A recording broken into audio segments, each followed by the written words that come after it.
군병들아 주 위에 일어나 내 힘이 부족하니 주 권능 믿어라 복음의 갑주 입고 늘 기도하면서 너 맡은 자리에서 충성을 다하라 십자가 군병들아 주 위에 일어나 이날에 적절하고 복해가 부르리 순전한 군사들은 영생을 얻으며 영광의 주와 함께 왕노릇하리라.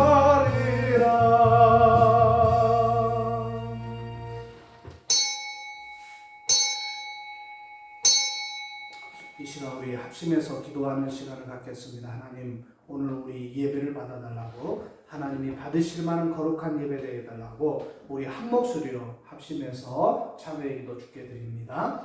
아버지 하나님 감사합니다. 주께서 오늘 우리와 함께 하시고 하나님의 능력을 역사해 주셔서 아버지 하나님 거룩하신 주님 거룩한 자녀를 위해서 목소리 해주시고 하나님 도와주시옵소서. 하나님의 능력을 역사하여 주시옵소서. 하나님은 영이시니 예배하는 자가 영과 진리로 예배할지니라. 아멘. 하나님 아버지 우리에게 가정의 날을 주시고 특별히 우리 가정마다 그리스도의 예수를 알게 하시고 또 그리스도의 생명으로 우리가 하나 되게 하심을 감사합니다. 오늘도 거룩한 날 복된 날 주님께서 허락하신 이 거룩한 주일 예배를 위해서 우리가 믿음을 가지고 나왔사오니 오늘 우리 예배를 통해서 하나님 앞에 정말 상달되는 거룩한 예배 될 수 있도록 우리 주님 함께하여 주옵소서. 오늘 전 세계 또한 방방곡곡에서 드리는 모든 예배를 하나님 흠양하시고 그곳에서 예수의 이름으로 드리는 예배 위에 승리의 나팔을 승리의 깃발을 높이 지켜 세울 수 있는 믿음의 성도들 될 수 있도록 도와 주시옵소서. 오늘도 함께 하심을 감사하며 예수님의 이름으로 기도하옵나이다. 아멘.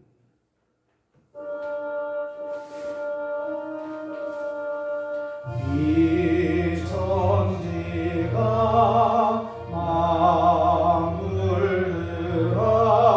마물들아 복 주시는 주 여호와 전능성부 성자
나는 전능하신 아버지 하나님 전지의 창조주를 믿습니다.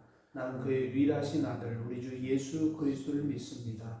그는 성령으로 잉태되어 동정녀 마리아에게서 나시고 본디오 빌라도에게 고난을 받아 십자가에 못 박혀 죽으시고 장사된 지 사흘 만에 죽은 자 가운데서 다시 살아나셨으며 하늘에 오르시어 전능하신 아버지 하나님 우편에 앉아 계시다가 거기로부터 살아있는 자와 죽은 자를 심판하러 오십니다.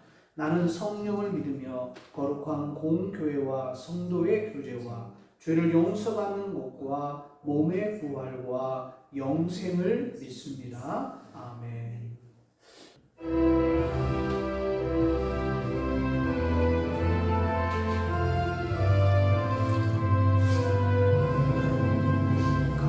가슴마다 파도친다 우리들의 젊은이 눈동자의 어리운다 우리들의 푸른 꿈 주의 말씀 주의 행하 길과 진리 되시니 우리 영생 한결같이 주만 따라 살리라 하늘같이 늘 부르자 우리들의 젊은이 바다같이 넓고 깊자 우리들의 사랑이 우리들은 주의 자녀 부름받은 형제 몸과 마음 다 바쳐서 주 뜻대로 살리라 화산같이 타오르자 우리들의 젊은이 목포같이 활기차자 우리들의 붉은 피 할 일 많은 이 나라에 주의 태어났으니 복음 들고 앞장서서 충성되게 일하자 돼지같이 광활하자 우리들의 젊은이 산과 같이 우락하자 우리들의 기상이 십자가를 높이 들고 노래하며 나가자 하늘 뜻이 땅 위에 이루어질 때까지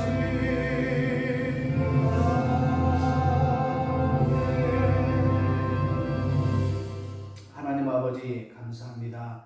특별히 주님 자녀들이 주님 앞에 예배하기 위해서 나올 때에 빈손 들지 아니하고 귀한 예물을 주님 앞에 드립니다. 10의 1조를 드리며 감사의 예물을 드리며 또 주일헌금을 연보하며 연보합니다. 목적 헌금과 또 선교 헌금을 드린 손길들을 하나님 기억하여 주시고 저들의 삶의 형통과 부유하심으로 넉넉하심으로 함께하여 주시옵소서. 저들이 넉넉하게 드리는 것이 아니라 하나님을 사랑하는 마음으로 드렸사오니 그 사랑하는 마음 위에 하나님 시온의 대로 활짝 열리게 하시고 특별히 누르고 흔들어 넘치도록 저들의 가정에 또 사업 위에 또 직장 위에 가정 위에 함께하여 주옵소서. 감사하며 축복하오며 예수님의 이름으로 기도하옵나이다. 아멘.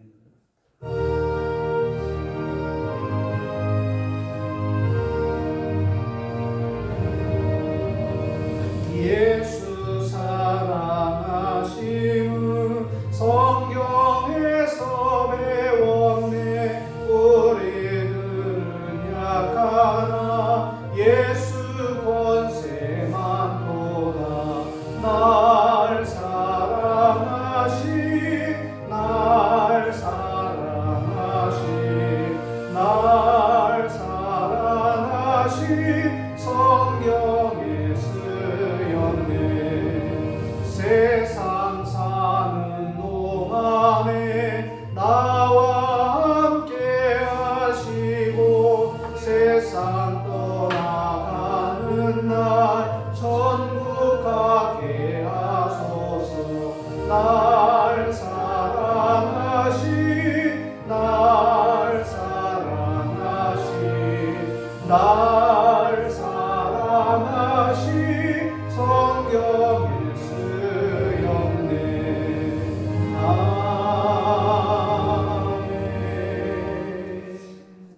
하나님의 말씀 보겠습니다. 사도행전 13장입니다.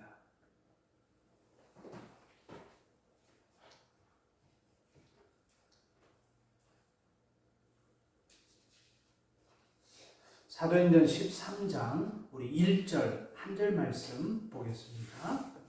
13장 안디옥 교회에 선지자들과 교사들이 있으니 곧 바나바와 니게르라 하는 시몬과 구레네 사람 루디오와 분봉왕 헤롯의 젖동생 마나임과 및 사울이라. 주를 섬겨 금식. 1절만 우리가 보겠습니다. 우리 10장에서 갑자기 13장으로 훌쩍 뛰었습니다. 여러분이 오늘 이 말씀을 들으면서 왜 뛰었는지 이해를 할 수 있을 것입니다. 오늘 이 사도행전 강의 우리 20번째 시간으로 서로 하나 된 안디옥 교회에 대해서 우리가 말씀을 나누겠습니다. 지난주 금요일 날 경희대학교 그 평화의 전당이라는 곳에 가서 콘서트를 관람하고 돌아왔습니다. 근데 제가 느낀 것은 정말 음악이 아름다운 것은 하모니를 이루기 때문에 음악이 아름답다라는 그런 생각을 하게 되었어요. 오케스트라와 또 거기에 나와서 열심히 콘서트를 또 진행하는 자기들이 과거에 불렀던 노래들 이 노래들을 부를 때에 정말 성심성의껏 그리고 또 최선을 다해서 부르는 그리고 그 오케스트라와 싱어들이 하나 되어서 하모니를 이룰 때에 정말 음악이 아름답구나. 조화가 주는 기쁨과 감동이 전해지는 그런 귀한 시간이었습니다. 근데 우리가 이런 하모니가 조화된다라는 그 의미는 비단 음악뿐만 아니에요. 음악뿐만 아니라 교회 안에서도 이러한 일들이 이루어져야 하모니가 이루어져야 그 교회가 건강한 교회다. 그리고 그 교회가 아름다운 교회다. 그리고 그 교회가 하나님 보시기에 정말 정말 주님께서 꿈꾸는 교회가 아닐까 그런 생각을 하게 되었습니다. 교회는 서로 다른 존재가 함께 모여서 또 함께 예배드리는 곳입니다. 그러니 교회 안에서도 어떤 서로 다툼이 있을 수 있고 또 미움이 있을 수도 있습니다. 분명히 그럴 수 있어요. 다르기 때문에 서로 다르기 때문에 그런 일들이 가능하다라는 것입니다. 성경에는 다양한 사람들이 모여서 하나를 이루어가는 그런 모습을 보여주는 모범적인 교회가 등장을 해요. 오늘 본문에 우리가 봤던 바로 이 안디옥 교회가 바로 그런 교회라는 것입니다. 안디옥이라는 이 이름을 가진 이 도시는 로마 제국에서 세 번째 정도로 큰 도시입니다. 그러니까 도시가 로마가 통치하고 있었을 때 그 당시에 세 번째 정도의 큰 도시였으면 엄청난 도시라는 것을 우리가 짐작해 볼 수가 있습니다. 이 도시 안에는 서로 다른 다양한 종교 또 인종 문화를 가진 사람들이 한때 어울려서 살고 있는 그런 도시였어요.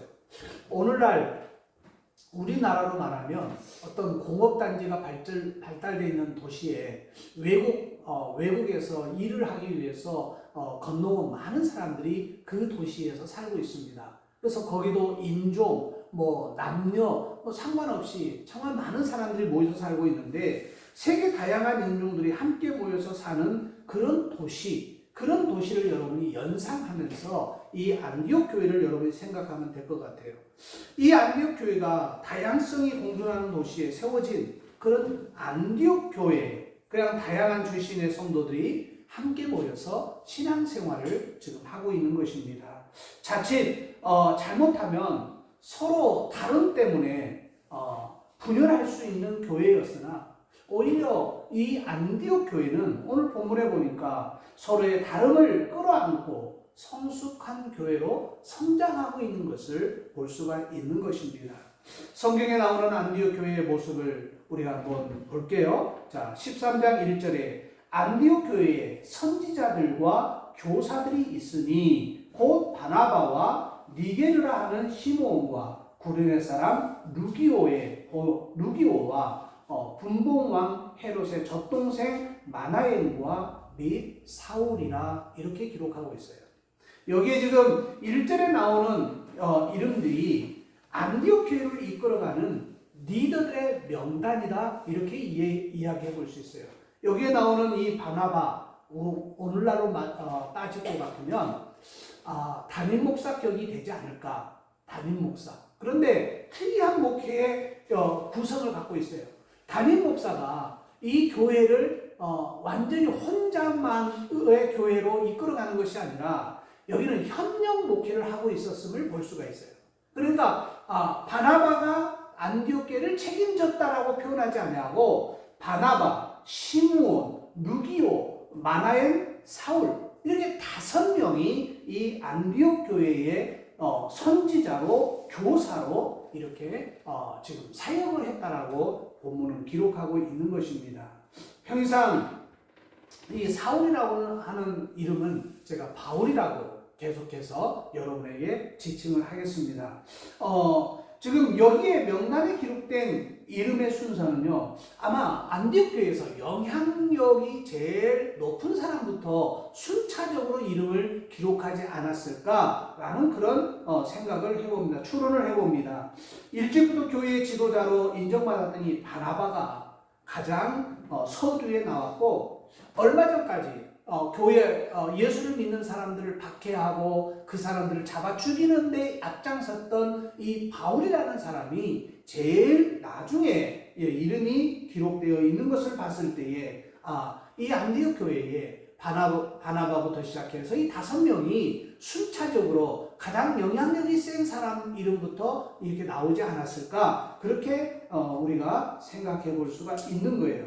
자, 이 5명만 봐도 안디옥 교회가 얼마나 다양한 사람들이 모여 있었는지를 볼 수가 있는 겁니다. 정말 다양한 사람들, 그리고 다양한 인종까지도 여기에 포함되어 있는 거예요. 그런 신앙 공동체임을 알 수가 있어요. 자, 제일 먼저 우리가 바나바를 한번 봅시다. 이 바나바라는 사람은 구브록 섬 출신의 헬라파 유대인입니다. 여기에서 여러분 헬라파 유대인이라고 하는 말에 여러분이 좀 신경을 써야 돼요. 헬라파 유대인이라는 말은 팔레스타인 본토에서 사용되던 아람어가 아닌 당시 국제적으로 로마가 통치하고 있을 때 국제적으로 사용하는 헬라어를 구사하는, 그러니까 헬라어를 구사하는 사람 중에 한 명이다. 여러분 그렇게 이해를 해야 돼요. 예수님도 베드로도요 다 아람어를 사용했어요. 예수님께서 사용하신 달리다굼, 에바다, 또 십자가상에서 엘리 라바 사막다리라고 하는 이 용어들은 다 아람어예요. 그러니까 지금 바나바는 헬라어를 모국어로 사용하는 사람이었다라는 거예요. 이와 같이 헬라어를 사용하는 바나바가 리더의 자리에 있다 보니까 더 다양한 사람들, 또 인종, 그리고 정말 셀 수 없는 많은 사람들이 안디옥 교회 안에 들어올 수 있었던 것이 아닐까라는 생각을 해보게 되는 겁니다. 안디옥 교회가 이토록 다양한 사람들이 하나로 어울려질 수 있었던 가장 큰 이유가 바로 이 바나바 때문이 아닌가, 이 바나바의 신앙 때문이 아닌가, 그런 생각을 해봐요. 바나바는 신앙과 성품에 굉장히 좋았다는 것으로 기억이 됩니다. 자, 사도행전 4장 36절에 바나바에 대한 성경의 기록이 이렇게 기록되어 있어요. 한번 볼게요. 쉬운 성경으로 제가 한번 번역해서 읽어보겠습니다. 믿는 사람 중에 요셉이라는 사람이 있었습니다. 사도들은 그 사람을 바나바라고 불렀습니다. 바나바라는 이름의 뜻은 격려하는 사람입니다. 자, 사도행전 4장부터 이 바나바라는 사람의 그 댐데미가 나옵니다. 어떤 사람이냐? 믿는 사람 중에 요셉이라는 사람이 있는데 사도들은 그 사람을 바나바라 이렇게 불렀다는 거예요. 근데 그 바나바라는 이름의 뜻이 뭐냐? 격려하는 사람이다 라는 뜻을 갖고 있다는 거예요. 그러니까 바나바라는 그 당시에 안디옥 교회의 리더, 첫 번째로 나오는 리더는 다른 사람들을 격려하는 사역을 했다라는 것을 쉽게 이해할 수 있는 거예요. 어려운 일이 있는 낙심하는 성도를 찾아가서 위로하고 힘을 북돋아 주는 역할을 했다라는 거예요. 그리고 핍박으로 인해서 믿음이 흔들리는 성도들을 찾아가서 함께 기도하고 또 그들의 믿음을 이렇게 굳건하게 잡아주는 역할을 이 바나바가 했다라는 것입니다. 그리고 어려움에 빠진 성도들을 돕기 위해서 그가 가진 아마 재산을 교회에 헌납하지 않았을까도 생각해보요. 그 당시에는 충분히 그럴 수 있다라는 거예요. 그리고 어려움에 빠진 성도들을 돕기 위해서 가진 재산을 내어놓고 그리고 실질적으로 어려운 사람들을 도왔던 사람이 바로 이 바나바라는 것입니다. 이 바나바는요, 안디옥 교회에서 사역을 할 때에도 이와 같은 자신의 시간과 물질을 아끼지 않고 또 성도들을 격려하고 위로하는 것임을 충분히 그러한 사역으로 안디옥 교회를 목회했음을 볼 수 있는 거예요. 그의 희생으로 말미암아 이 바나바의 노력과 희생으로 말미암아 안디옥 교회는 정말 셀 수 없는 많은 사람들이 안디옥 교회로 몰려들었고 이제 그곳에서 정말 그 목회다운 목회를 지금 하고 있는 것입니다. 이처럼 성도가 서로 하나 되는 교회에는요, 다른 성도들을 위해서 자신의 삶을 희생하는, 그리고 다른 사람을 위해서 위로하는, 그리고 성숙한 바나바와 같은 사람들이 무수히 많아야지만이 이런 일들이 가능하다는 것입니다. 사도행전 11장 24절에 이렇게 기록하고 있어요. 바나바는 착한 사람이요 성령과 믿음이 충만한 자라, 이렇게 이야기하고 있어요. 바나바를 이야기할 때 착한 사람이라고 이야기합니다. 그리고 성령과 믿음이 충만한 자라 이야기합니다. 이에 큰 무리가 죽게 더하더라.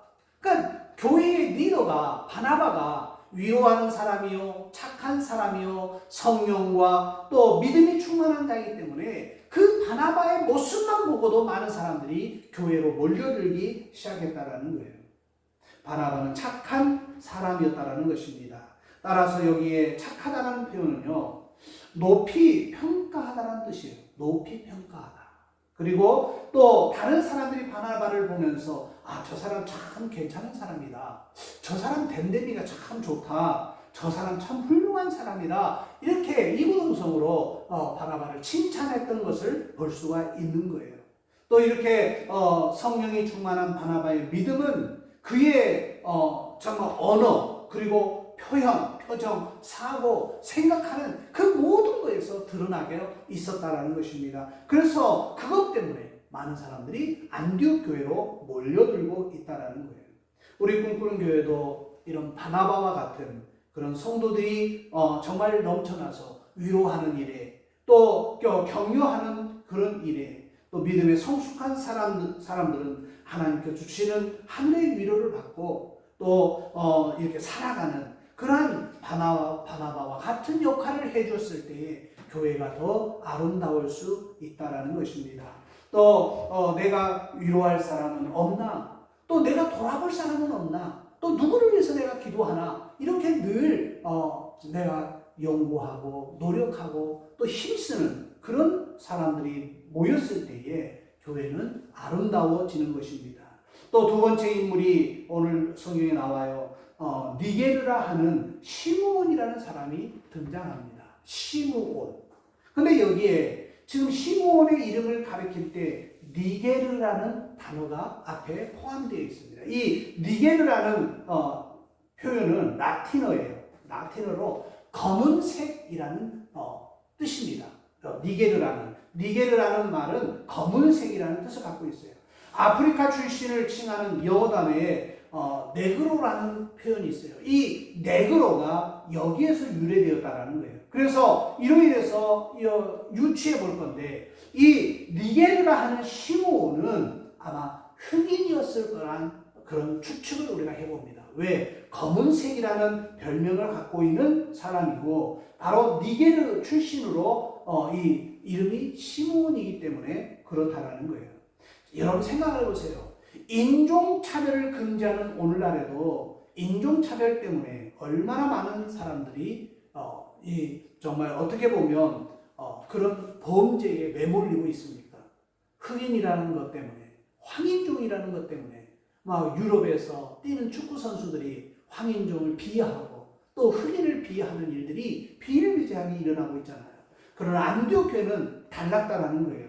피부색이 다른 니게르라 하는 시몬도 교회의 핵심 리더가 될 수 있었다라는 거예요.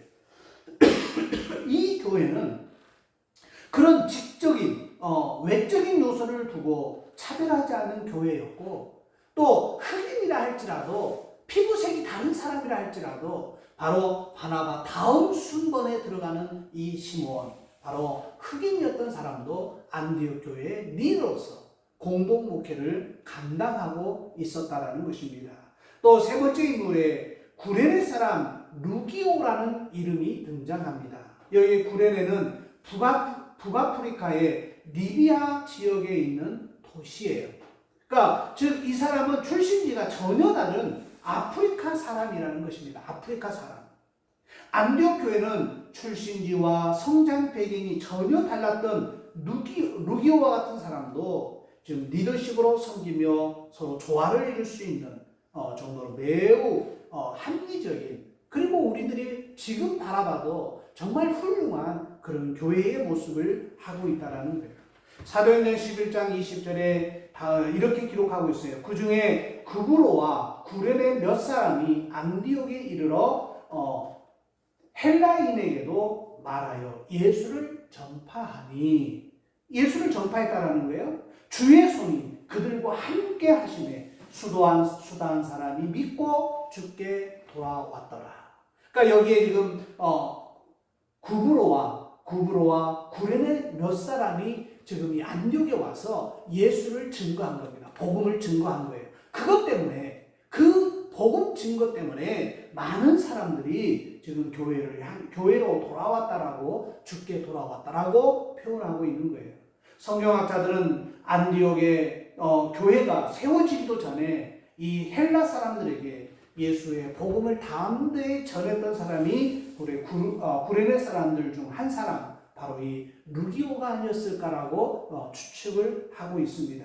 비록 그는 고향 구레네로부터 멀리 떨어진 안디옥에 살고 있었지만은 그곳에서 열심으로 예수의 복음을 전파하는 삶을 살고 있었다라는 거예요.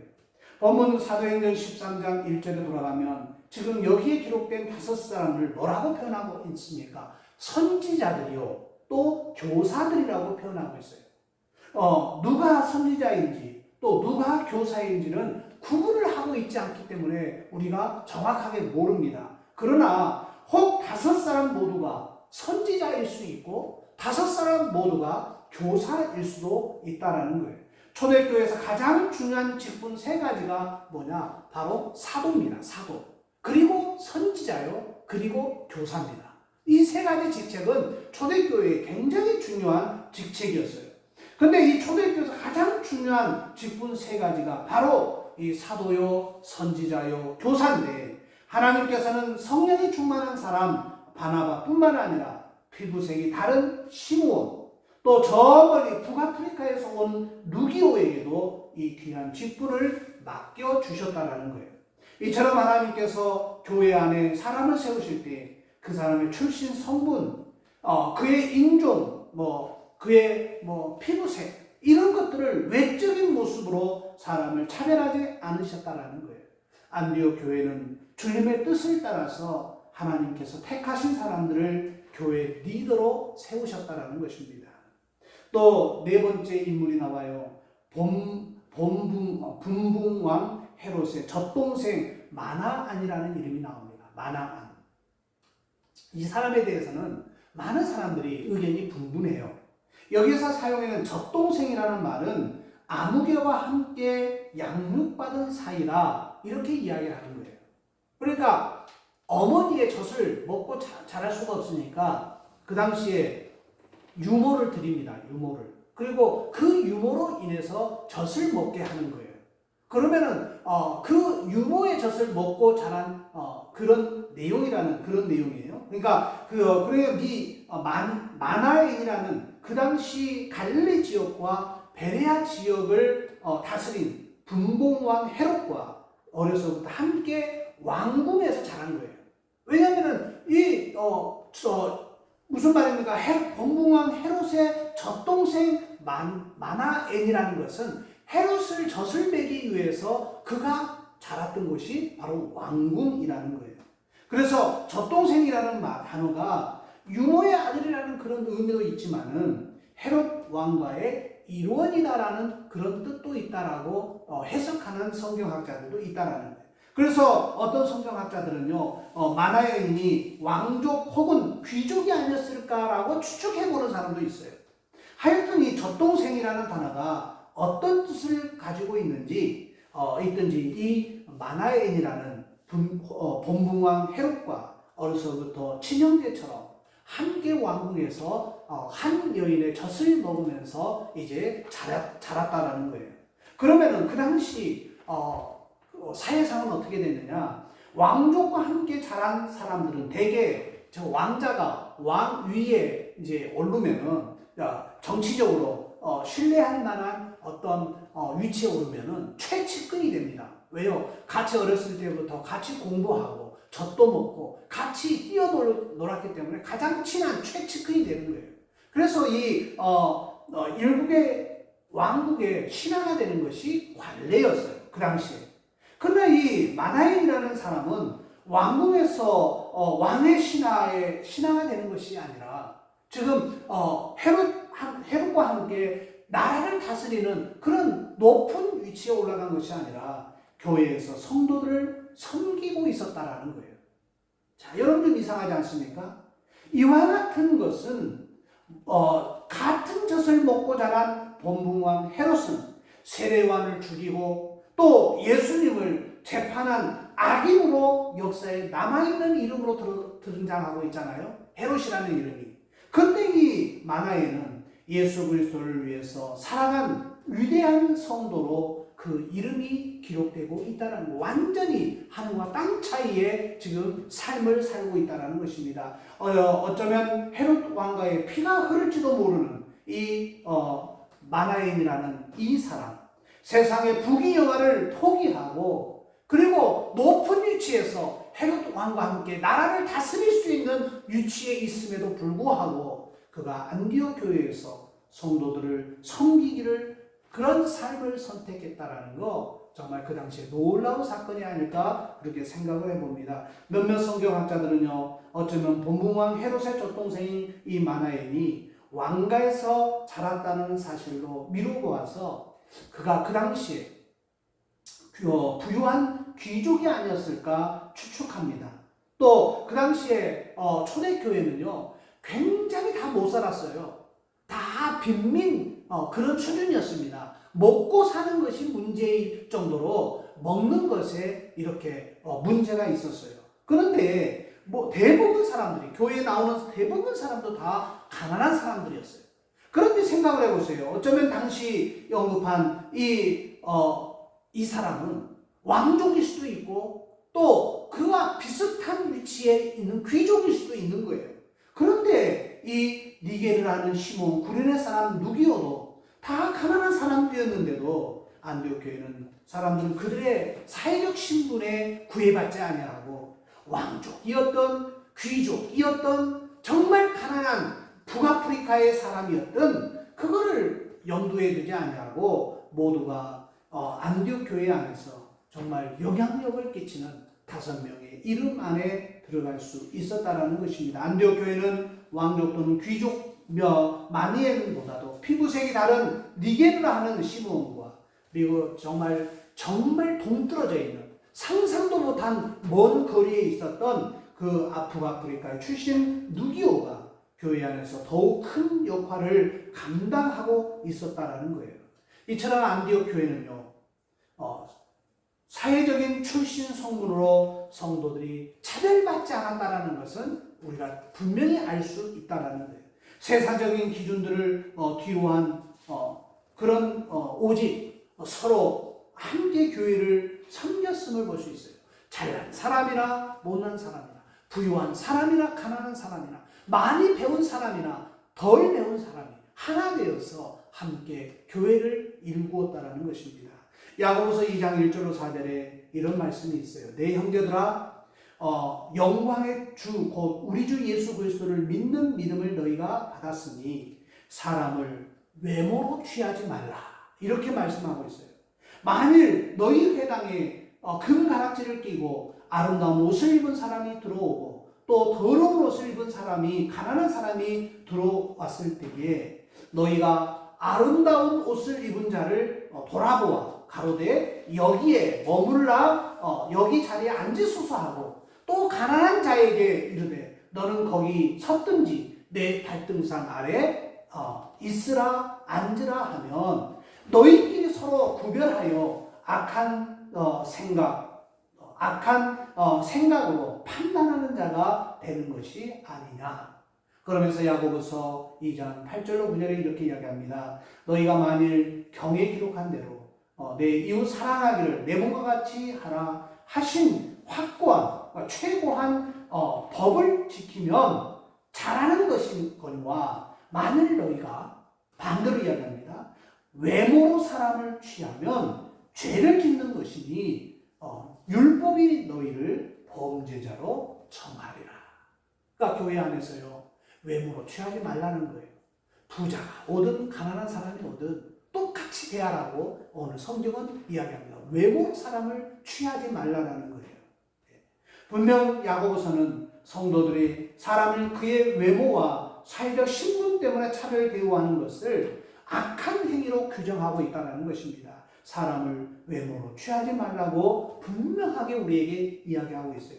만약 우리가 성도들 대할 때 외적인 요소들을 기준으로 놓고 사람을 차별한다면요, 여러분 정말 하나님 앞에서 큰 잘못을 범하고 있는 것입니다. 교회는 사람을 차별하지 아니하고 사랑으로 더 품고 섬기는 그런 공동체가 돼야 돼요. 오늘 마지막 5번째 나오는 인물이 있어요. 바로 사울, 곧 바울이라는 사람입니다. 이 사람은 다소 출신이에요. 다소 출신. 그런데 바나바가 마찬가지로 해외에서 태어난 바울은 그 당시 국제 언어인 헬라어에 능통한 겁니다. 그러니까 헬라어를 능통했다는 것은 그 당시에 로마 시민권자였기 때문에 살아가는데 전혀 지장이 없는 사람이에요. 또한 바울은 유대인들이 사용하는 아람어에도 능통했어요. 또 로마 사람들이 사용한 라틴어도 능통했어요.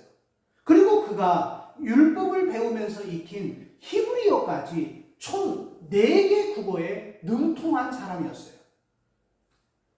수많은 이 4개 국어를 사용할 수 있는 사람인데 바울은 수준 높은 교육을 받은 유대인 율법학자였어요.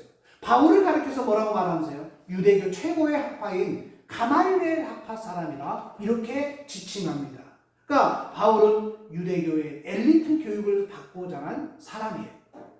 자, 그런 바울이 분명 바울은 대단한 사람입니다만은 사실 그가 다섯 가지 이 바울에게 다가가기가 쉽지 않았어요. 왜냐하면은 이 바울은 소문난 박해자였기 때문에 다가가기가 쉽지 않은 거예요. 바울은 스데반 집사가 돌에 맞아 죽는 현장에도 있었습니다. 그리고 다메섹으로 가는 성도들을 잡아가기 위해서 예수 믿는 사람을 체포하기 위해서 가는 그 무리 중에서도 이 바울이 거기에 있었어요. 자, 그 정도로 그리스도인들을 괴롭히고 또 그리스도인으로부터 괴롭힘을 받았기 때문에 혐오하는 사람들 중에 한 사람이 누구냐? 바로 바울이었다라는 거예요. 과거에 교회를 핍박하던 무서운 모습을 사람들이 잊지 못하는 거예요. 그래서 바울이 개종됐다, 바울이 예수를 믿었다, 그렇게 이야기를 들어도 사람들은 그 무서움에서부터 벗어나지를 못하고 있는 겁니다. 그런데 차마 함께 우리 교회로 오세요, 우리와 함께 신앙생활을 합시다, 이렇게 말을 할 수 없는 그런 무서움이 이 바울에게 있었는데, 자, 뜻밖에도 바나바가 11장, 사도행전 10장 25절 26절에 보면 바나바가 바울을 찾아갑니다. 바나바가 사울을 찾으러 다소에 가서 만남에 안디옥에 데리고 와서 둘이 교회에 몇 년간 함께 큰 무리를 가르쳤고 제자들이 안디옥에서 비로소 그리스도인이라 일컬음을 받게 되었더라. 바나바라는 사람의 마음이요 굉장히 넓었음을 볼 수가 있어요. 많은 사람들은 바울을 경계하고 그가 예수를 믿었다는 말에도 그냥 의심의 눈초리를 보이고 있을 그때에 바나바는 다소까지 찾아갑니다. 그리고 예수를 믿게 되었다는 이 바울을 데려다가 안디옥에 와서 같이 생활을 해요. 그러면서 같이 성도들을 그 교회에서 가르치는 거예요. 바나바는 아무도 찾아가지 않았던 바울을 안디옥 교회로 데리고 왔다라는 거예요. 그리고 그 안디옥 교회의 공동체를 통해서 바울은 점차 성숙해져 가고 있었다라는 거예요. 그리고 자기가 배웠던 그런 4개의 국어에 능통했고 정말 그 가말리엘 그 학파에서 최고로 교육받았던 것을 마음껏 그 안디옥 교회에서 펼쳐 보일 수가 있었다라는 거예요. 그러니 이 바나바의 마음 씀씀이가 얼마나 넓었는가를 우리가 볼 수가 있어요. 세상에는요 고슴도치 같은 사람들이 있습니다. 고슴도치 같은 사람이 어떤 사람들이냐, 다가가면 내 마음이 다치고 상처 입을 것 같은 그런 유형의 사람들이 바로 도슴고치 같은 사람이다, 이렇게 이야기해요. 우리에게 곁을 주지 않는 거예요. 다가가면 찔릴 것 같고 또 실제로 찔려서 아픔을 겪는 그런 유형의 사람들이 의외로 많습니다. 자, 그렇게 살다 보면 교회 안에서 외로워지는 거예요. 섬겨주는 상처 주는 말을 쉽게 또는 함부로 하는 사람, 타인에 대해서 배려가 없는 사람, 이런 사람들이 고슴도치 같은 사람들이다, 이렇게 우리가 지칭합니다. 바울도 한 성격하는 사람이었으면 틀림이 없을 거예요. 그가 믿었던 신념, 그거 하나 때문에 그 수많은 믿는 사람들, 예수를 따르는 사람들을 잡아 죽이는, 감옥에 가두는 그런 역할을 했던 사람이 바로 이 바울이었습니다. 성격이 불같아서 다가가기 힘든 고슴도치 같은 아마 그런 성도였을 것이 자명한 거예요. 바울은 사람 눈치 보지 아니하고 아닌 것은 아니라고 확실하게 말하는 직설적인 사람이었음을 또한 우리가 볼 수가 있습니다. 왜 그러냐면 그래야지만이 그의 성격이 드러나거든요.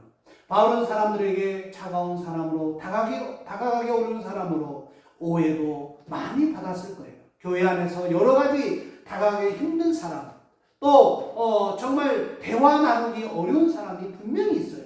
그러나 이 바나바는 아무도 찾으려 하지 않았던 이 바울을, 고슴도치 바울을 찾으러 몸소 편지를 써서 보낸 것도 아니고 어떤 사람을 보내서, 신부꾼을 보내서 바울을 초대한 것도 아니고 직접 다소까지 찾아가서 바울을 안디옥에 데리고 와서 그와 함께 교회를 섬겼다라는 것입니다. 그리고 교회를 공동으로 목회를 하고 있었다라는 거예요.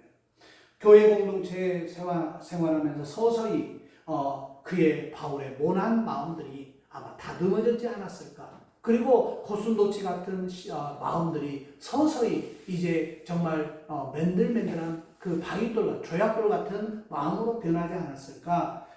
교회가 가진 위대한 사랑의 힘이 바로 이 바울에게 그대로 전수되지 않았을까, 그런 생각을 해보게 됩니다. 정말 참 사랑은요, 사람을 변화시키는 힘이 분명히 있어요.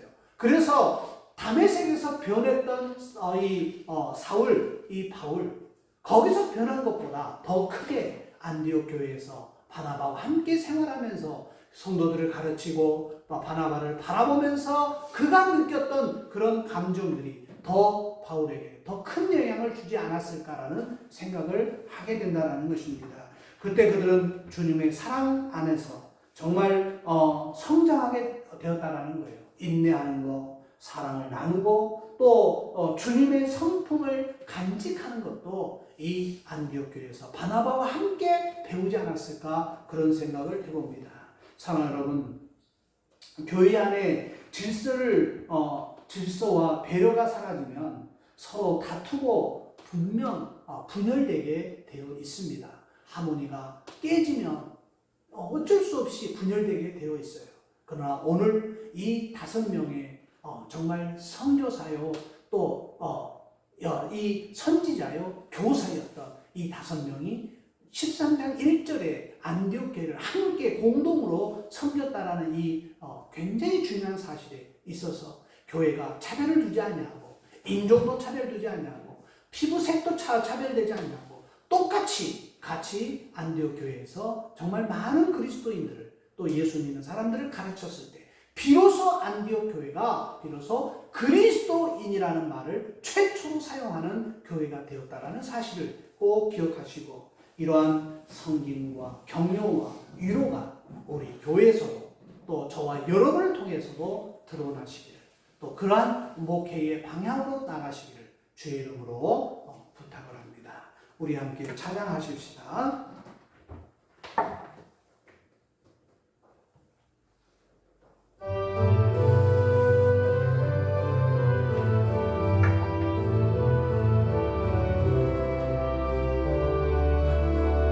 여기에 모인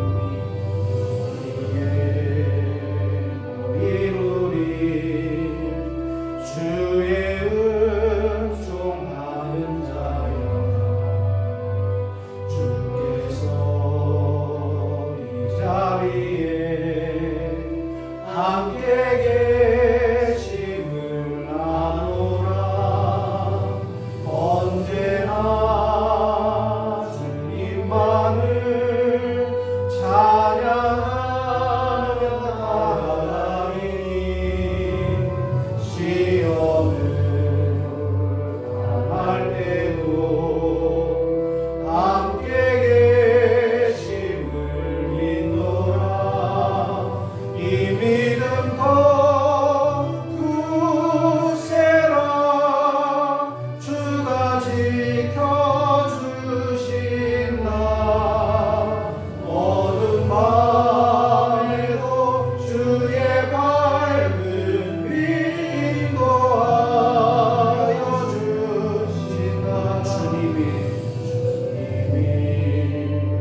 이제는 우리 주 예수 그리스도의 은혜와 하나님 아버지의 극진하신 사랑과 성령님의 감화감동 내주교통 충만케 하시며 성령의 기름 부음의 역사가 오늘 안디옥 교회에서 5명의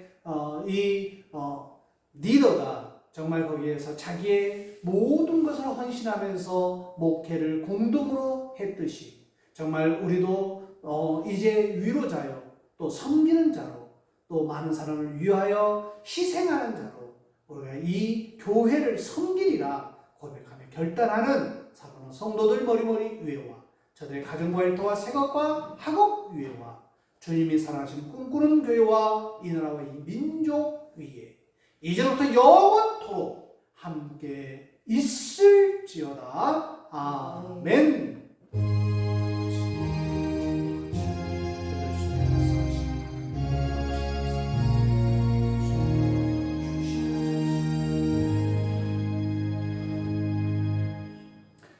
예배를 마치겠습니다.